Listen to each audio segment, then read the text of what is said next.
you talk about great careers in boxing, just a scintillating career, unbelievable. And you have to go back 9 straight fights to end his career in Atlantic City. And one of his good friends joins us for a couple moments. You know him as a great actor, a stuntman, fighter as well, amateur circuits back in the day, from Sons of Anarchy, Oz, which, by the way, we talked about Oz yesterday. Chuck Zito, kind enough to join us. How you been, Chuck? Good, buddy.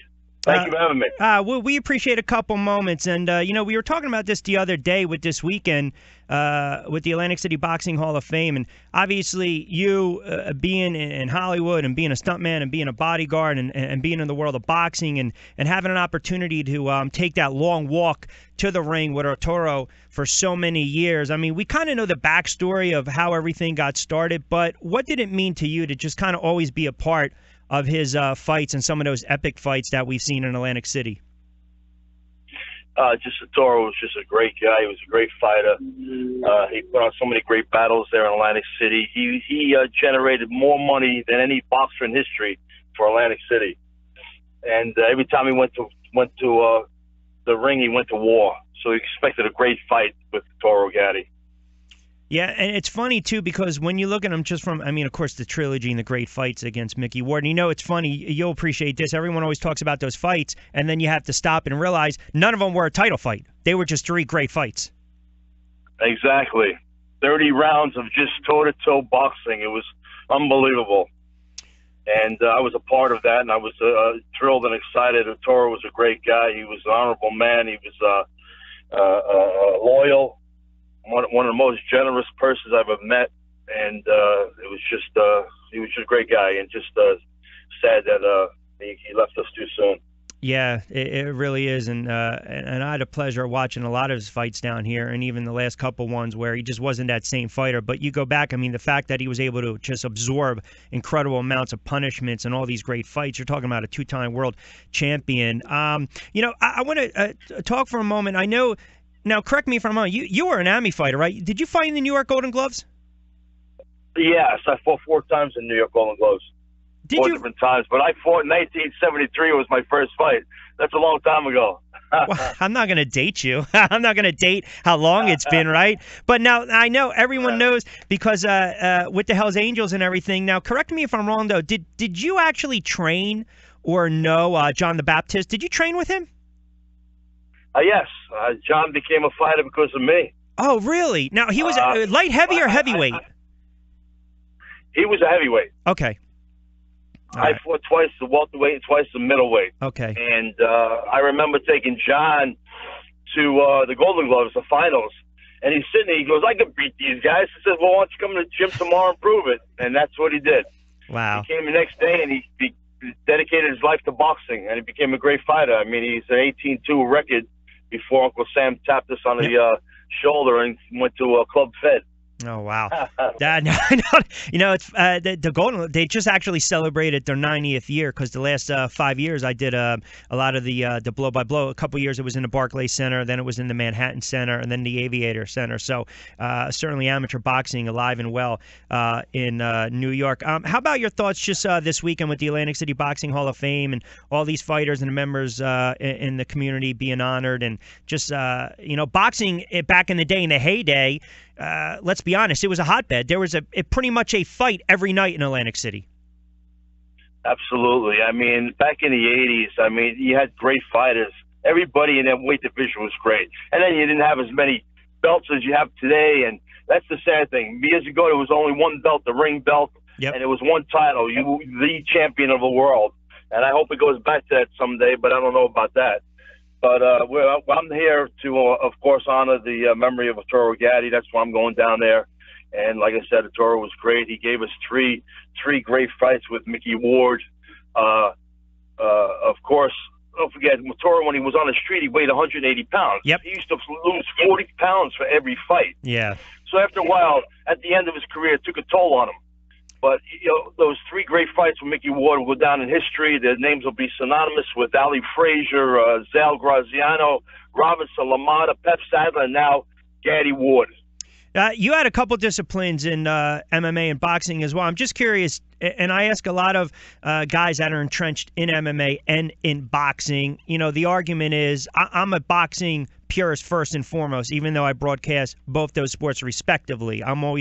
It's my passion first and foremost is boxing. I always hear the argument, well, boxing is dead. MMA has surpassed boxing. I think there's enough pieces of the pie to go around, and everyone can just enjoy it, and everyone can make money off of it, and I don't think either sport's going away. But where do you look at the state of boxing right now compared to MMA? Oh, you know what? Like I said, the boxing is kind of dying because there's not. You know what? I used to know every champion, every weight division. I don't even know who's fighting anymore. There's only a couple of guys that you know of. You know, Triple G, Canelo, yep. Mayweather, yep. and that's it. I mean, you know, Danny Jacobs is a great fight. He put on a great fight with Triple G recently. But they're not as hungry, I don't think, as they were years ago. And you don't even know who's the heavyweight today. And Deontay Wilder. Hey, you know what? Deontay Wilder, and also Anthony Joshua became he's a great fighter. But MMA is taking over the sport because you get more thrills, you get more excitement. They definitely sell out. I went to a boxing match the other night at the Garden. It was halfway sold out. Do you think a Conor McGregor, and I'm so indifferent on this, a Conor McGregor and if a Floyd Mayweather would fight? Again, this is just my opinion. I have no desire to see it. I wouldn't pay for it. And again, I cover and broadcast both these sports. You'll pay for it. Don't tell me that. I'm telling you right now. Yep. I am being honest. I've said it on the air. I'm not backing down. To me, I think it's a joke. I do. Well, look. Of course, if they fight in a ring, Mayweather is definitely going to beat him. Well, you know what? I always give somebody a puncher's chance. Yeah. McGregor's got a punch. I mean, he's younger. I think he's stronger at it too. But of course, Mayweather is the pound for pound best fighter out there today in his era. Does McGregor have a shot? Anybody does if you land the right punch. But if Mayweather goes into the octagon, of course McGregor will beat him. But you know it's going to be something. I guarantee you, it's going to be one of the highest paid pay-per-views. Well, I think it's more because of the MMA fans. I think they're going to watch. Yeah, absolutely. Yeah. And like I said, I went to the fights the other night, and the Garden was halfway sold out. When the MMA was there, it was sold out in one day. Well, that's the difference. Yeah, and I'll say this. I mean, there's a ton of events with some local promotions, Cage Fury down here with the Borgata, and they're standing room only with the MMA. They do a great job of cultivating the contacts and the fighters. Sure. Ring of Combat, absolutely. Yeah. So, Yep. Hey, listen, I'll get you out on this because we were talking about this yesterday. So we know about your career. Yep. We know you were stuntman and then a bodyguard back in the day, and then you got in acting and now doing the Sons of Anarchy. And you have, a bunch of films, Carlito's Way, Rise of Power, 13, Homefront. This is a compliment now. I've said this to actors before. If I can't stand your character, that means you're doing something great, and I could not stand you when you were... Hold on a second. I could not stand you when you were on Oz. I could not take your character anymore. And I'll tell you, how about your experience on Oz? That was a great show. Oz was the greatest show on HBO. We paved the way for everybody. We were first. Before Sopranos, before Sex and the City, before 6 Feet, everybody. Oz paved the way for everybody, and everybody on the show. Everybody had their own character. A lot of guys went on to bigger. Oh, no doubt. Things. Yeah. Chris Maloney went out to Law and Order. Dean Winters is now Mayhem in the insurance. Acevedo. J.K. Simmons won an Academy Award last year. Yeah. They're all great. I'm not going to lie. I went back and listen, Chucky. I went back and watching it, and I was like, I can't believe they should have just shivved this guy early on, season number 3, season number 4. But listen, now your character is great. It was great. And I keep telling Tom Fontana, let's do a movie because we're on a bus and we don't even know where we're going. That's right. That was the ending. Yeah. you know, that was a stupid ending. I mean, it was just, and the thing with us, every season got better. Our 6th season was the best one ever. Yeah, yeah. You know, usually your seasons go down, your ratings go down. We went higher every season. Yeah. It's funny too because they talk about the endings, right? And then everyone would get on the Sopranos ending with the fade to black. But you're right. I remember you guys are on a bus, and then all of a sudden that's it, and everyone's thinking, they had anthrax in a prison, and they shipped everybody out. Those who didn't die got shipped out. I'm one of them. I'm on a bus, so we should do a movie.